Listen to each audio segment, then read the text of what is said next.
Neil Carlson here on a Sunday afternoon looking at the water situation in the far northern valley where it's kind of a mess.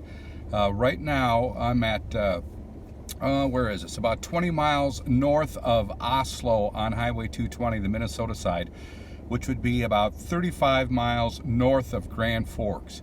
I've driven past water-filled ditches for at least 20 miles now.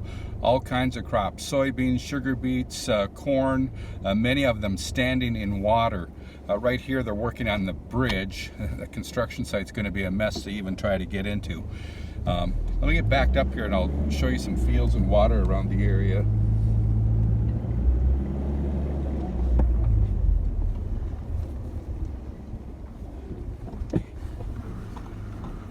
As you can see, water-filled fields all over the place here.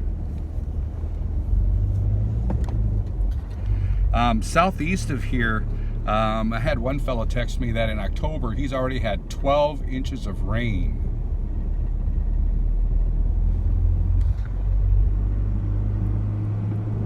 Both road ditches filled on each side here.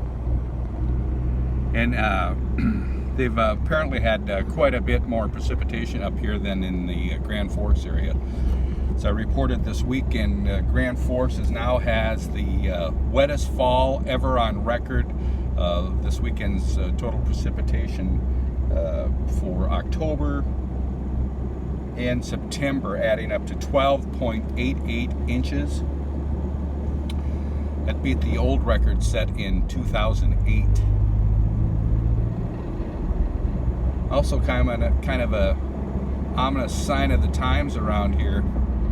Drove past some farmsteads that were always prepared for spring flooding up here. That's kind of a given, but so they have dikes around their farmsteads, but already water up along dikes and farmsteads around this area.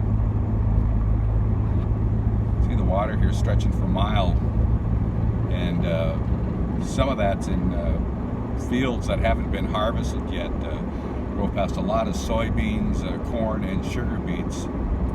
So kind of a mess up here. If they can ever get to harvest, it kind of bodes well for, not well for next spring too. The ground is already saturated and winter hasn't even started. So a lot of water up here in the Northern Valley. Again, I'm about 35 miles north of Greater Grand Forks on the Minnesota side. And you can see water-filled ditches like this for 20 miles or more. So a lot of water here standing around yet.